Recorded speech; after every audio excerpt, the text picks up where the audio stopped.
So, update po sa baboy natin na inatake ng mga kapatid niya kahapon, mga ka-farmers. Ito sila yung umatake. Ayan, mga malalaki po sila. At yung inatake po, maliit siya compared sa kanila. So, inilipat na po natin siya dito sa kabilang kulungan, mga ka-farmers. Siya na lang po talagang mag-isa.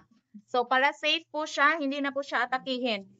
Yan po kasi ang kadalasang mangyayari, mga ka-farmers, kapag yung kapatid nila ay maliit. So, inaatake po ng mga malalaki, mga ka-farmers.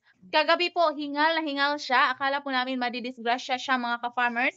Buti na lang po talaga na abutan po, mga ka-farmers, dahil kawawa po talaga siya.